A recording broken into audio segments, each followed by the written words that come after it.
దాన విషయంలో చాలామంది ఈ ఆర్గానిక్ దాన అని కొంతమంది కొన్ని రకాలుగా అంటే ఆర్గానిక్ పద్ధతిలో గ్రో చేస్తున్నవి అవన్నీ సాధ్యమేనా సార్? అంటే కోడి ఎదుగుదల కానీ పర్ఫెక్ట్గా అవన్నీ ముఖ్యంగా వచ్చేసి ఆర్గానిక్ ఎగ్ ప్రొడక్షన్ కానీ ఆర్గానిక్ మాంసం ఉత్పత్తి చేయడానికి ఒక రెగ్యులేషన్స్ ఉన్నాయండి.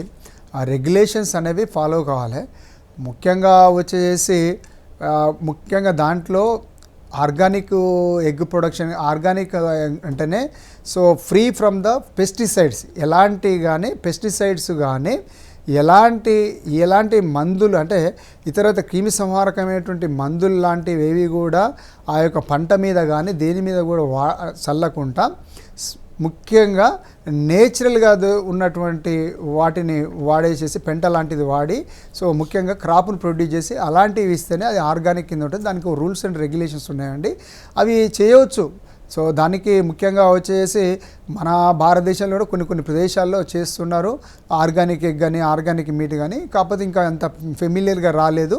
సో ముఖ్యంగా ఈ పెరటి కోళ్ళలో వచ్చేదానికి పెరటి కోళ్ళలో సహజసిద్ధంగా ప్రకృతి సిద్ధంగా దొరికేటువంటి పదార్థాలను ఇస్తూ కొంత ఆర్గానిక్ ఎగ్ అనేది చేస్తున్నారు.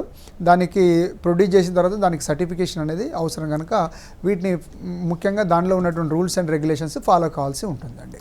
ప్రత్యేకంగా షెడ్ నిర్మాణంలో చల్లగా ఉండడానికి షెడ్ నిర్మాణం ఎట్లాంటి జాగ్రత్తలు తీసుకోవాలి? ఒకవేళ వ్యాధులు వస్తే మళ్ళీ సోకకుండా ముందస్తుగా ఎట్లాంటి చర్యలు తీసుకోవాలి? ముఖ్యంగా వచ్చేసి షెడ్ నిర్మాణం చేసుకునేటప్పుడే ఈ యొక్క తూర్పు పడమరలో నిర్మాణం చేసుకోవాల్సి ఉంటుంది. ఎందుకనంటే ఈ తూర్పు పడమరలో ఎందుకు చేసుకోవాలంటే సూర్యరశ్మి అనేది డైరెక్ట్ పడకుండా షెడ్ లోపలికి పడకుండా ఉండడం కొరకు మనము చేసుకోవాల్సి ఉంటుంది. ఈ పొడవు అనేది ఎంత స్పేస్ ఉంటే అంత స్పేస్ ప్రకారము పెట్టుకోవచ్చు. వెడల్పు అనేది వచ్చేసి ముఖ్యంగా వచ్చేసి నీ పొడవును బట్టి 25 నుండి 30 ఫీట్ల వరకు కూడా మనము వెడల్పు అనేది పెట్టుకోవాల్సి ఉంటుంది. ముఖ్యంగా ఏ షెడ్ నిర్మాణం చేసుకుంటున్నాం, లేయర్ షెడ్ నిర్మాణం చేసుకుంటున్నామా, బ్రూడర్ షెడ్ నిర్మాణం చేసుకుంటున్నామా, లేదు గ్రోవర్ షెడ్ నిర్మాణం చేసుకుంటున్నామా, బ్రాయిలర్ షెడ్ నిర్మాణం చేసుకుంటున్నాం అనేది ముఖ్యంగా రైతాంగము ఆలోచన చేసుకొని ఏదైతే పెట్టాలనుకుంటారో దాని ప్రకారము మనము, ఎందుకనంటే క్రాస్ వెంటిలేషన్ అనేది ఉండాలి కనుక అది ఎట్లా ఇవ్వాలి అనేది ముఖ్యంగా చేసుకోవాలి. ఎన్ని ఫీట్ల నుంచి పారాఫిట్ వాళ్ళు ఉండాలి, ఇవన్నీ కూడా ముఖ్యంగా హైట్ ఎంత ఉండాలి. షెడ్ మిడిల్ హైట్ వస్తే మామూలుగా ఈ ముఖ్యంగా వేడిమి తీవ్రత ముఖ్యంగా తగ్గించుకోవడం కొరకు ఈ యొక్క 12 నుండి 12 నుంచి 15 ఫీట్ల వరకు కూడా హైట్ పెట్టుకోవాల్సి వస్తుంటుంది. ఆ తర్వాత ఈ ముందు భాగమే కానీ వెనక భాగం షెడ్ యొక్క ముందు వెనక భాగాల్లో 10 నుండి 12 ఫీట్ల వరకు కూడా ఈ హైట్ పెట్టుకోవాల్సి ఉంటుంది.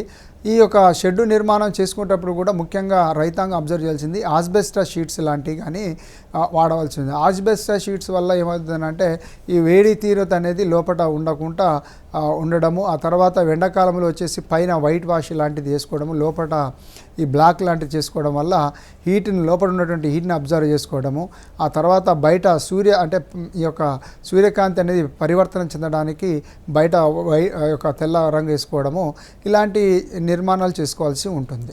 ముఖ్యంగా వ్యాధులు రాకుండా ఉండే కొరకు ముఖ్యంగా ఏంటంటే బయోసెక్యూరిటీని ఫాలో కావాల్సి ఉంటుందండి. ఇటు లేయర్ షెడ్లో కానీ ఇటు బాయిలర్ కోళ్ళ పెంపకంలో కానీ ఇటు లేయర్ కోళ్ళ పెంపకంలో బయోసెక్యూరిటీ ఫాలో కావాలి. బయోసెక్యూరిటీ ఫాలోలో వచ్చేసి ముఖ్యంగా వచ్చేసి వెహికల్స్ వచ్చేటప్పుడు వాటికి సరైన డిస్ఇన్ఫెక్టెంట్ చేయాల్సి వస్తుంది. ముఖ్యంగా షెడ్ ముందర వచ్చేసి ఫుడ్ బాత్ లాంటిది అరేంజ్ చేసుకోవాలి. ఈ బర్డ్స్ చచ్చిపోయిన తర్వాత ముఖ్యంగా వచ్చేసి డిస్పోజబుల్ ఎక్కడ పడితే అక్కడ విసిరేస్తే ఏమవుతుందంటే ఎక్కడైతే మనకు గాలి వస్తుందో బయటే విసిరేస్తాం. మనం రైతాంగం ఏమనుకుంటారంటే మేము తీసుకుపోయినాం కొద్ది దూరంలో ఇసిరేసినాము బయట ఇసినాము మాకేమీ రాదనుకుంటారు. కానీ ఆ గాలిలో వచ్చేటువంటి ఈ సూక్ష్మక్రిములు కానీ ఏమవుతుందంటే మిగతా బర్డ్స్కి వ్యాపించేది ఉంటుంది కనుక అలా కాకుండా ఒక డిస్పోజబుల్ పిట్టు పెట్టుకొని ఆ డిస్పోజబుల్ పిట్టులో పెట్టుకోవాల్సి ఉంటుంది.